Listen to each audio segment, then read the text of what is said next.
Hello and welcome to this shining episode of Kennedy Saves the World. It's Black Friday. It's the day we've all been waiting for if we have been following the sales. I know Amazon has been having their Prime Black Friday week all week long, so you've been snapping up deals. And there are deals to be had, but should we be buying them in this economic environment? There's only one person to toast and to ask, and that is Charles Payne, host of Making Money with Charles Payne, weekdays at 2 p.m. Eastern, 11 a.m. in the West on the Fox Business Network. Charles, cheers to you. Cheers. This Wow. is one of my favorite So beautiful. beverages. It's a sidecar. Beverages. It's Delicious. a mocktail, of course. Wow. Yeah. So it's Yeah. supposed to be smooth and refreshing. So we have a smooth Black Friday. You have a fake cigar that I can go have. Yeah, lights up and everything. Yeah. It would go hand in hand with this very nicely. So obviously a lot of people are optimistic about the Trump economy. Are they going to spend like it starting today on Black Friday for the holiday season?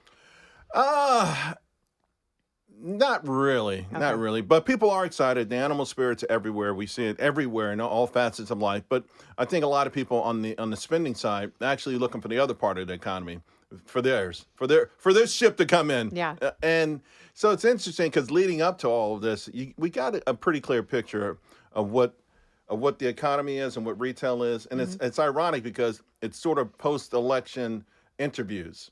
You have two economies. Okay. You have one where on the lower end, let's say the bottom 70% of Americans, they're all shopping at Walmart. Yes. Walmart is killing everyone. Okay, so I just read an article that Walmart is killing everyone because they're also catering to the people who make 100K plus. And normally that wasn't their customer base. But now, they're starting to curate some higher end stuff to bring those Target kind of hipster moms over. Yeah, and it's working. It's working. It started a few years ago, but it really has the proverbial snowball is becoming a boulder. Wow. They control groceries and they're crushing the dollar stores. I mean, they really are crushing the dollar literally stores. running a lot of them out of business. Yeah, it's and Target. I mean, Target stock got hammered last week, absolutely annihilated. They're having a tough time because Target is the kind of stock that does well when the economy picks up. Let's say Target in the second year of a Trump administration, when the economy is growing, that would be when they would start to pick up. But now. So you say buy the bargain now, and in 2 years that's when you sell because Or they're you can going wait to a little bit, but that's when Target would pick up. On the other end of the equation are rich people. Yeah. The 25% of folks who essentially still voting Democrat. They've enjoyed this environment, and the fix has been in for them. Here's the interesting thing, and it's so complicated in one way, but also not complicated. So inflation went crazy, in large part because we dumped trillions of dollars on an economy that did not need it. Yes. And we had nowhere to go. Right. We've come a long way from a chicken in every pot. Right? I mean, now it's like, hey, how about a few trillion? And so we got this inflation spike. The Federal Reserve had to fight this with higher interest rates. Higher interest rates benefit people who have certain assets. The irony is, of course, is those people with those assets are keeping the economic data up. So the top 20% are doing 40% of the consumption. Consumption numbers come in. Hey, they were stronger than expected. Keep interest rates high. In the meantime, the bottom 70% are saying, can't afford my credit card anything." bill, my credit card interest rate just went 15% to 23%. Okay, so I'm glad you brought that up because that is the thing that I was trying to drive home during the election. It's the people who voted differently are the ones whose credit cards are maxed out, who can't get a home loan, they can't get a college loan if they don't qualify for, some sort of federal help for their kids. And, they're worried every time they go to the grocery store that the credit card is going to get declined. Right. And Kamala Harris couldn't get in touch with those people. She couldn't empathize with those people at all. But you're absolutely right. Like they're the ones that are still like, when does my break come? Yeah, no, I mean, I battled the top economists on Wall Street for the last 2 years on that. I mean, I was every day. If you watch my show, you wouldn't have been surprised by the election outcome because you have to peel away again, the data came in strong. Well, if you take three people who are broken, throw in one billionaire and average it out, everyone's a billionaire, right? But no, you got one guy doing well and three broke people, and they all get one vote each. So, and the problem with even let's say the college loans, not only were the wealthy doing so well because they have the right assets, they have jobs, Biden and Harris said, you know what, let us pay off your PhD. Yeah. Wait a minute. Yeah. This person's going to make $5 million more than a high school graduate over the course of their life. Their kids will live in great places and never face the violence or the uncertainty. They'll never have one single day of food insecurity. We're going to take a taxpayer money and pay their college loan. It's weird. And the official reversal of these parties happened in the last 4 years. That's really interesting. But you're right on that and war. But it's such an interesting shuffling of voters and coalitions, and it's happened so quickly. I don't think anyone could have anticipated it. But how much of the economy is driving that? Oh, it's a lot of it. And in terms of like not just the minorities economy. that the Democrats assumed would always vote for them, always be in lockstep, Right. no matter who they ran. Right. We're like, no, we want a better future for ourselves. We're not unlike any other parent in the world. Like, we want our kids to have a better future than we've had. Right. And again, the signs were there. And this is something, again, I would go on TV and talk a lot about. Older black people, you can get them with scare tactics. Yeah. And I always say, like my grandmother. My grandmother and my grandfather bought a farm in Alabama in 1952. Very rare for a black family. If I tell you all the things they gave up for that farm, it just makes me cry. They gave up everything for a piece of property. And so they were targeted. My grandmother never slept with a pillow. She always slept with her arms crossed so she could hear the night riders, the Ku Klux Klan. Oh my God. Yeah. So people in that generation, or like my cousins who used to spend a lot of time with my grandmother, you can get them all the time with hey, they're going to come and get you. Of course, the irony is a Democrat talking about the Klan getting you. They started the Klan, but that's neither here nor there, I guess. But they can get you. But younger black people, listen to music. Listen to what Rick Ross is saying. Mm-hmm. He's saying, I'm a boss. I fly a G50. Listen to what they've been saying the last 15 years in rap. They've been arguing over who works the hardest, who puts the most time in the studio. That's what they've been talking about.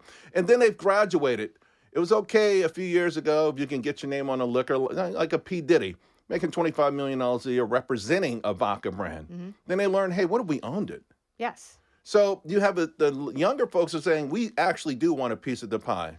We're not afraid that the Ku Klux Klan is going to come to our house tonight, but we are afraid that we're not going to get a piece of the action. The greatest country in the world, the greatest economy in the world, we want a piece of it. We were born here. Yeah. We fight wars here. We cut grass here. We do everything we're supposed to do. We want a piece of the action. So the Democrats underestimated the bifurcated, the younger black folks, let's say under 40, certainly under 35, and older black folks, and thought they can just get them by throwing a Megan Thee Stallion concert, which was adding insult to injury. Yeah. And people didn't buy into it, which I thought was great because it means that people are voting for themselves and people are voting for their own self-interest, which is how it should be. Right. Because, the Democrat Party has condescended to a lot of people for a long time. Conversely, this is the first time that a Republican presidential candidate, and you could make the argument that President Trump has done that in the past, but it was a much more disciplined, systematic approach of reaching people who had been ignored before. Don't go anywhere. More Kennedy Saves the World right after this. I think what surprised Democrats was there were a lot of people receptive to that message. Yeah. Again, using old school consultants, old school pollsters, all that old school stuff is out the window. I think but that's what it was. Yeah, they were running, and I've been scratching my head because they've been running these 90s campaigns. Yeah. So this is the year that the betting pools took over polls. This is the year that going on podcasts took over going on traditional television and media. I mean, this is the official changing of the guards. And again, someone who runs the campaign, like a Kamala Harris ran a campaign on the consultants. What should I think on this? Okay, even though it's not in her heart, I think authenticity also. We underestimate authenticity. People at the end of the debate said that she clearly won when I thought maybe, what? I thought mechanically she did. Yeah. She did a better job in that she didn't screw up. But that's let the old him school get way angry. of thinking about it, though. Yeah. But it didn't move the needle at all. Because it did regular not people change get the angry. rules. Yeah. Because regular people get angry. Regular people aren't that cool school. I think regular people want someone who's they're tired of the manufactured, polished up stuff designed to tell us what we want to hear but never fulfill it. And just people are hip to that. That's interesting because I think that, this is the election where it wasn't that, burning down cop cars anger. It was frustration. It was a burning frustration, and you bring up such a good point because she thought she could point to an exasperated Donald Trump and be like, see, Right. he's unstable. Right. And meanwhile, you're absolutely right. People are sitting at home going, no, I'm frustrated. I'm unstable too. That's how I feel. Exactly. Like, I understand he's so mad he can't wait to spit out his grievances and his solutions Right. because she never gave us solutions. Yeah, well, she didn't have any. Yeah. She didn't have any, and they really haven't had any, and they haven't had any fresh ideas. And I tell you, it was really nuts when they rushed out the plan to help black men. Oh my God, that right there. We're going to have weed shops Weed. and $100,000 for your business loans that you never have to pay back. Well, it's $20,000 for the business loan, which is like you got to give me a break. You and Biden tried to put aside $1.4 trillion to pay off all the college loans. That's how much are out there. And that you were offering black men, if you do the math, $20 billion. Mm-hmm. I mean, just think about that. I mean, if you're going to buy my vote, start at $1 million. Let's start at 7 figures. Like, I'm not going to give you my vote for 20 grand. Again, you're buying me cheap. You're looking at me in a way that you need to stop looking at me. Yeah. And obviously the business, open weed shops. So you got to be kidding me. I mean, nothing about artificial intelligence, nothing about plumbers, nothing about things that we need or where we're going as a nation. Mm-hmm. It was really, if a white person said that, but then again, I remember Joe Biden saying in Texas that the Mexicans, brought to America the breakfast taco. Like that was their great contribution to this society. So it's so weird when if you ever pay attention, like. But he also looked at black men and said, you ain't black if you're voting for Trump. Well, yeah, he said that the first time around, but he also said a lot of things that y'all ain't black. I mean, they're going to put you on chains at the NAACP thing. And this is why, the so-called black leaders, because we really haven't had any true black leaders in a long time, really sold black people down the river. And they did it so many ways. I think one of the worst things we ever accepted was the notion of people of color. I hate that term. Yeah. Because people of color, their grandfathers weren't lynched in Alabama. People of color, a rich guy who lands here today from India and gets some kind of benefit that was set aside because of slavery, Jim Crow, and persistent racism, he's not that person. But this person can fly in today, worth millions of dollars, and check off a box that ideally or ostensibly was supposed to be set aside to help redress the wrongs of yesteryear.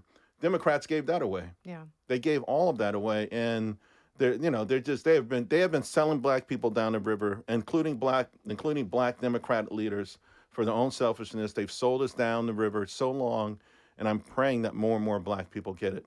Look at the education they give our children. They think our children are stupid. They think they're dumb, incompetent. You can't.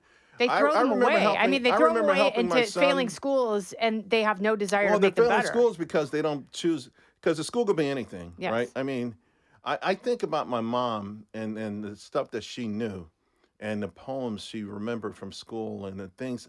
It's just, it could be in a pile of rubble. If you break out, though, the right books and the right teachers, you're going to go right. We spend more on education in any country in the world. We get the worst results, right? So especially in cities like Washington, D.C., New York, and LA. All of that money's gone to administrative fees and salaries. It's not really gone to anything concrete to help. But I was helping my son when he was, I forgot, one of these, maybe fifth grader. And I was going online to find tests in one of his textbooks. And that's when I discovered that these textbooks have 2 tests, almost all of them. One is harder than the other.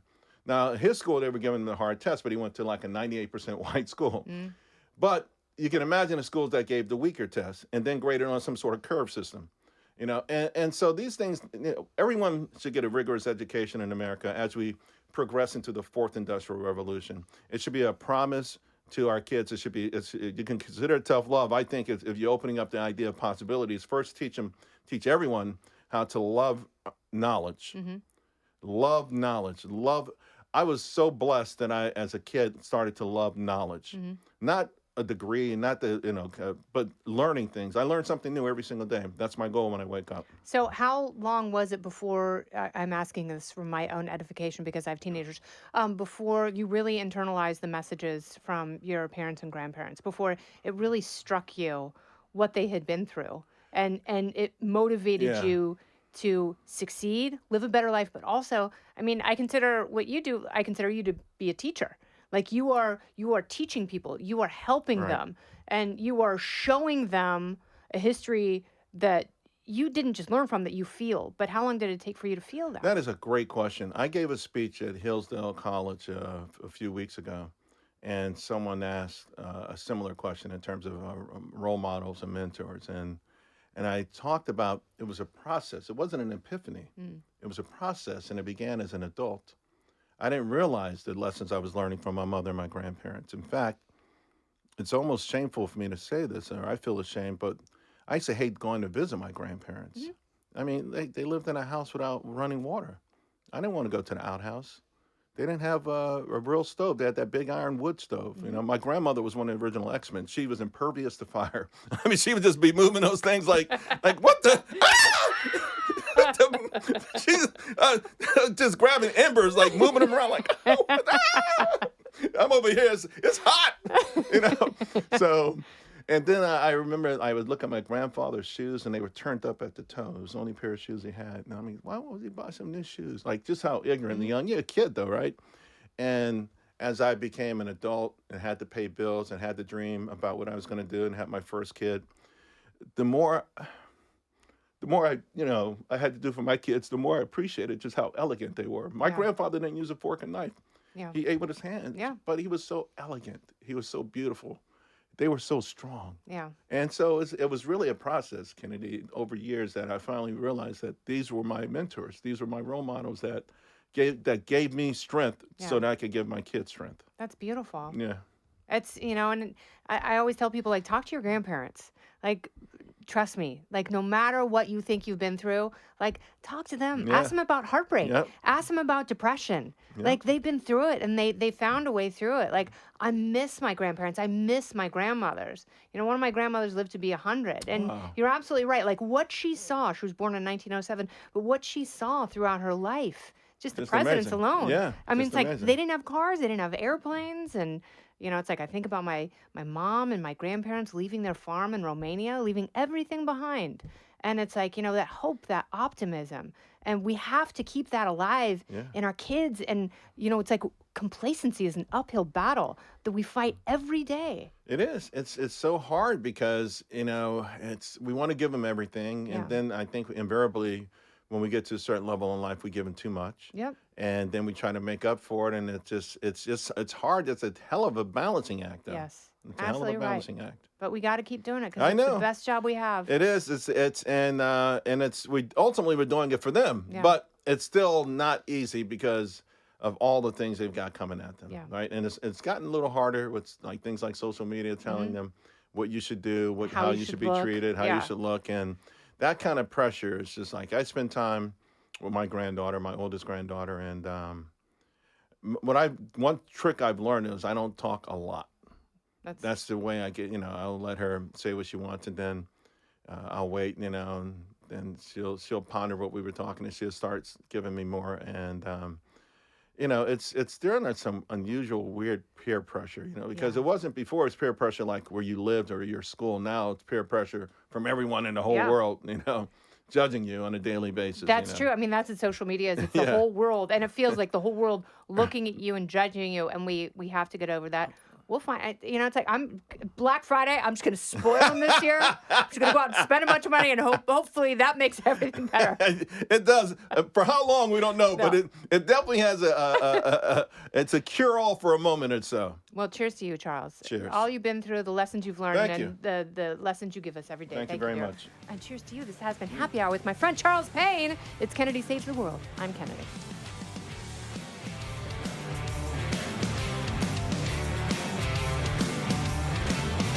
Listen ad-free with a Fox News Podcast Plus subscription on Apple Podcasts, and Amazon Prime members can listen to this show ad-free on the Amazon Music app. Oh, go ahead and leave me a review while you're there. I'd love to hear what you have to say. You've been listening to Kennedy Saves the World on the Fox News Podcast Network.